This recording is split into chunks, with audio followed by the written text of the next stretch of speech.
किस रूप में सवाल देखते हैं आप? पूछ रही थी। नेहा राठौर सवाल पूछ रही थी, पुलवामा की घटना को लेकर सवाल पूछ रही थी।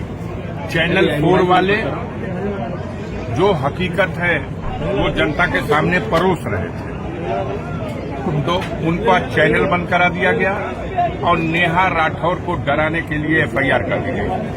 न चैनल 4 वाले डरने वाले हैं और न नेहा राठौर डरने वाली है।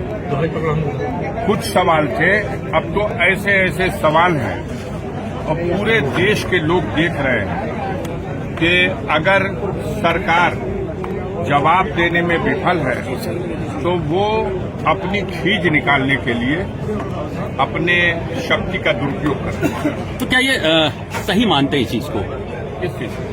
एफआईआर लिखे जाने को? बिल्कुल गलत मानते हैं, घोर निंदा करते हैं। लोकतंत्र की व्यवस्था है।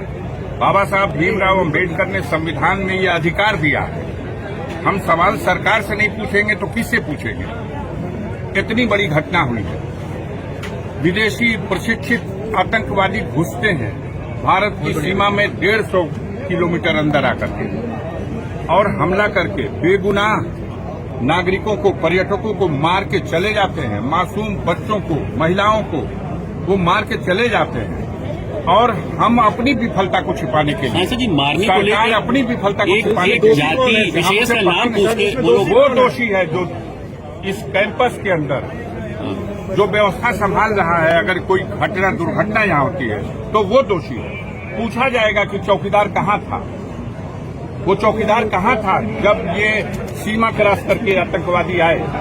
उस चौकीदार ने उनको रोकने के लिए क्या किया? और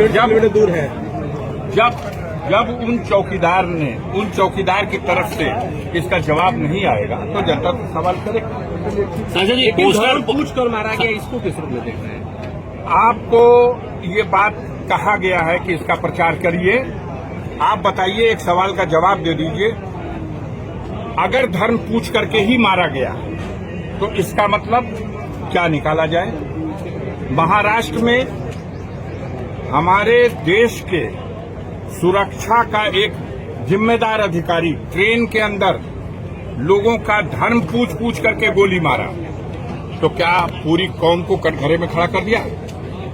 क्या दुनिया नहीं देख रही है कि कश्मीर के मुकामी लोगों ने अपने जीवन को जोखिम में डाल करके, घायलों को अपनी पीठ पर लाद करके और उन असलहों से लैस आतंकवादियों की धमकी की परवाह न करते हुए दुर्गम पहाड़ियों में हजारों लोगों की जान बचाने का काम किया। सांसद जी, पोस्टर रो रहे हैं वो लोग जो बचे हैं, जिनको नया जीवन मिला है, वो उनके एहसानमंद हैं। लेकिन हमारी मीडिया के पेट में दर्द हो रही है। धर्म पूछ के मारा, उनका मकसद था धर्म के नाम पर नफरत बढ़ाओ और इसका प्रचार करने वालों का भी यही मकसद है कि धर्म के नाम पर नफरत बचाओ। तो देश कैसे मजबूत होगा?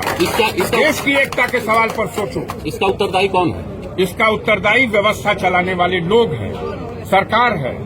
जिस सरकार की यह नाकामी है, जिसने सारे देश में ये ढिंढोरा पीटा कि कश्मीर में ऐसी कानून व्यवस्था है कि परिंदा पर नहीं मार सकता, और कश्मीर में इतनी बड़ी घटना हो गई और हमारा प्रधानमंत्री बिहार में जाके वोट मांग रहा है। अभी शहीद हुए लोगों की चिताओं को अग्नि भी लगाई नहीं गई और ये जाकर के वोट मांग रहा है। आपने जिनको हराया वहां पे इस समय राज्यपाल हैं, उनकी कितनी विफलता मानते हैं? अब उनकी विफलता और पूरी सरकार की विफलता, अब इस पर कुछ क्या कहने को शब्द रह गया कोई? हम बेहया हैं और हम कुछ मानेंगे ही नहीं, तो वही बात है।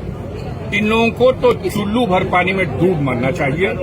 जिनके आह्वान पर सारे देश के पर्यटक वहां गए, उस जम्मू कश्मीर की वादियों में सैर करने गए, अपने परिवार को साथ लेके गए। हमें तो ये भी पता चला, आज द हिंदू अखबार ने लिखा है कि 3 घंटा पहले केरल हाईकोर्ट के 3 जजेस भी अपने परिवार के साथ वहां से गए थे, जो पिकनिक करने, वो लोग वापस लौट गए। तब तो बड़ा हादसा हो सकता, बड़ा हादसा हो सकता था, क्योंकि उन जजेस के ऊपर ये भी उस स्टोरी में आ रहा है।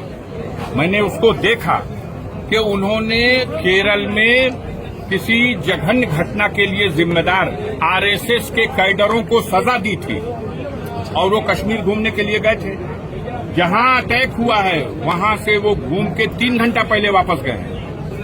सारी सुरक्षा कैसे हट जाएगी भाई? अच्छा, कश्मीर में चप्पे चप्पे पर फौज है, हमारी 10 लाख फौजें वहां हैं। और वहां पर जहां 2000 लोग हैं पर्यटक,